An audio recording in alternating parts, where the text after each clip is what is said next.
Merci vraiment d'être là. Je vais démarrer en vous racontant une anecdote. Il y a quelques années, j'échangeais avec un élève de 3e qui était beaucoup plus âgé que l'âge d'être en 3e. Il était en échec et je lui demandais « Mais quels sont tes rêves? Quels sont tes grands désirs ?» Et ses rêves, c'était de vouloir voyager dans le monde entier. Vous voyez l'impasse. Un élève en échec, sans issue possible, et des désirs de voyage. Suite à cela, cet élève, effectivement, a suivi un parcours en alternance et a suivi une formation de soudeur. Puis il s'est spécialisé dans des soudures de très haute précision pour les cuves des tankers et des gros bateaux. Il a voyagé dans le monde entier. Il a réalisé ses rêves grâce à une formation adaptée en alternance. Les jeunes, de façon impérieuse, attendent que nous les aidions à donner sens à leur existence, à la fois en leur ouvrant des perspectives et à la fois en nourrissant un vrai sentiment d'utilité. Les deux sont intimement liés. Notre vocation, véritablement, c'est surtout de ne jamais éteindre leurs rêves, mais de les aider à les conquérir. C'est ce que nous appelons, nous, le développement intégral de la personne humaine, en joignant dans le temps de la formation et les temps de l'éducation une réflexion sur le sens de la vie. Il est passé de l'échec à la réussite personnelle et, avec cette réussite personnelle, il a répondu aux besoins d'une entreprise.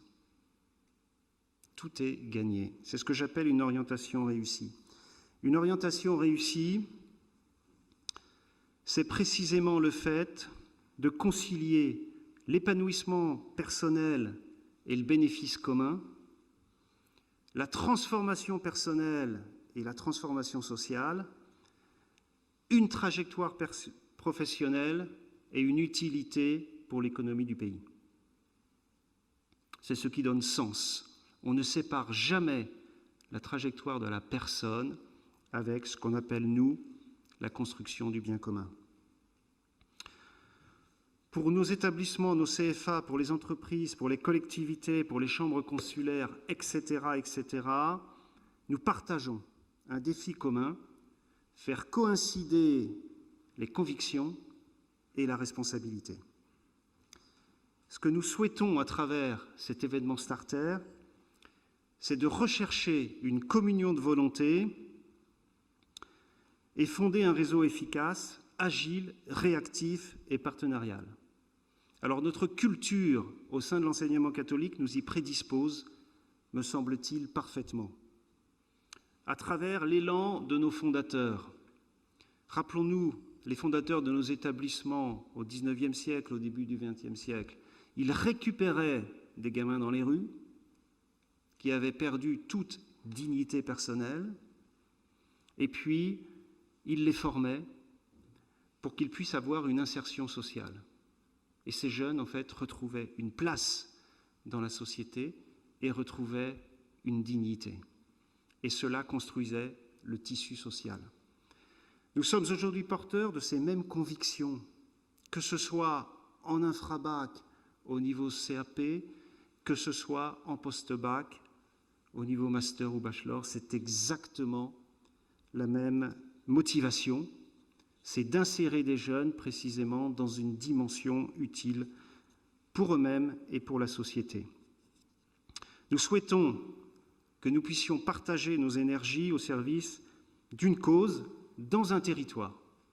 Et le fait que nous soyons accueillis aujourd'hui dans l'hémicycle du Conseil régional montre précisément notre volonté politique de nous inscrire dans un territoire.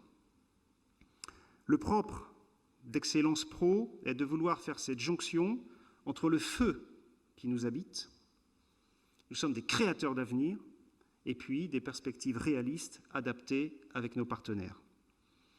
Le contexte nous y invite de façon très forte. Il y a aujourd'hui, et vous le savez parfaitement, un essor inédit de l'alternance. On parle de libéralisation, de dérégulation. Moi je dis, la place est aux initiatives. Ces mêmes initiatives seront prises de toute façon par les uns ou par les autres, par des officines privées ou par l'enseignement catholique. La place est aux initiatives, encore plus aujourd'hui et demain qu'hier. Les attentes des entreprises, j'ose le dire, mais je pense que vous confirmerez, les attentes des entreprises sont extrêmement fortes, mais à la hauteur des aspirations de nos jeunes. Nous avons l'envie, nous avons la qualité éducative. Nous pouvons dire que nous sommes des partenaires fiables, sur qui on peut avoir confiance, sur qui on peut compter. Nous cherchons la cohérence, nous sommes capables de former le savoir-être, nous sommes flexibles, nous sommes capables de nous adapter aux besoins. Je parlais effectivement d'un essor inédit de l'alternance, mais vous le savez parfaitement. Aujourd'hui, il y a 700 000 alternants en France. L'enseignement catholique compte 2 millions d'élèves. 200 000 alternants de plus que l'année dernière. Donc l'essor est considérable. Région aura, pour l'enseignement catholique, plus de 5 000 alternants. Au niveau académique, quasiment 2 500. Nous avons un objectif à court terme, une ambition de monter à 4 000 alternants pour l'académie au sein de l'enseignement catholique. Pour avoir cette ambition, on ne construit pas une telle ambition seul dans son coin. Au CNEAP, on dirait on ne fonctionne pas en silo. Dans l'urbanisme, on dirait on ne fonctionne pas dans un tunnel. Voilà. Dans l'Église, on dirait on ne fonctionne pas chacun dans nos chapelles.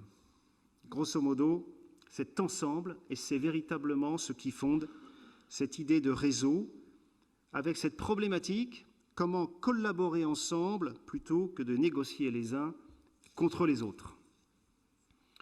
Nous souhaitons véritablement entrer encore davantage dans l'ère de la complémentarité, complémentarité entre le statut scolaire et l'alternance, complémentarité entre les différents niveaux national, académique, régional, établissement de l'enseignement catholique, une complémentarité entre le réseau éducation nationale et puis le réseau agricole, entre le monde de l'éducation nationale et le monde de l'entreprise. Nous nous reposons sur nos CFA institutionnels. Vous avez les logos qui s'affichent derrière moi. Institutionnels au sens où ces CFA appartiennent à l'institution. Il y a des CFA de nature différente, des CFA de réseau, des CFA d'établissement. La place est pour tout le monde. Nous ne souhaitons pas opposer une structure à une autre. Nous créons, alors vous avez aussi des CFA partenaires, dont les logos s'affichent ici, des CFA de branche, des CFA liés au MEDEF par exemple, il s'agit de l'IFIR. À ce niveau-là, nous n'avons pas d'exclusive. Notre stratégie est celle-là, comment créer, pour une situation particulière, les meilleures conditions de partenariat qui seront les plus efficaces à court terme. C'est cela la qualité d'un partenariat. Ce n'est pas une approche idéologique, c'est une approche pragmatique. Si l'enseignement catholique veut être utile pour la société, eh bien très simplement, il s'ouvre à la diversité, il s'ouvre aux différents partenariats, il est en capacité de créer de nouvelles formes et de nouveaux modèles. Nous entrons dans l'ère où la pluralité, où chacun véritablement a un rôle à jouer. Excellence Pro, ce n'est pas une superstructure, ce n'est pas une instance supplémentaire, il y en a suffisamment comme cela dans l'enseignement catholique, c'est un réseau. Le réseau n'éteint pas ce qui existe, il ne remplace pas les instances, mais il crée les conditions de collaboration fructueuse de façon collaborative et personnalisante. Ce n'est volontairement pas une instance, c'est une dynamique. Ce n'est pas une structure supplémentaire, c'est un laboratoire. Ce n'est pas un travail à la place de, c'est une complémentarité. Ce n'est pas un système concurrentiel, c'est une pépinière. Le réseau ne s'impose à personne. Il se propose, il s'invite sur l'échiquier en étant au service. Vient qui veut, collabore qui le souhaite, qui le désire, qui souhaite entrer précisément dans ce travail collaboratif. Ses missions, être un interlocuteur identifié et professionnel. Nous disons, vous connaissez cette phrase effectivement issue du domaine sportif, l'équipe est plus forte que le plus fort de l'équipe. C'est cela en fait le réseau. Faire monter et partager de nouvelles compétences en interne de l'enseignement catholique. Nous avons des compétences extrêmement solides. Il faut que nous puissions nous les partager à nous-mêmes et faire monter effectivement celles et ceux qui le souhaitent en compétences pour être crédibles sur ce nouveau marché, si je puis m'exprimer ainsi. Faciliter la mise en œuvre de projets, être force de proposition pour implanter de nouvelles formations, ce que je disais en introduction, ouvrir de nouvelles formations pour créer de nouvelles trajectoires pour des jeunes, répondre à des appels d'offres ambitieux de périmètre national, créer du lien. Cette force motrice est en marche. C'est le sens de la convention que nous allons signer à l'issue de cet événement. C'est aujourd'hui, effectivement, le lancement pour créer ce qu'on pourrait appeler un nouveau commun. Le partenariat commence par l'écoute, comme le signalait tout à l'heure Véronique. Nous souhaitons nous mettre à l'écoute. C'est l'objet précisément de cette table ronde. Merci de votre attention.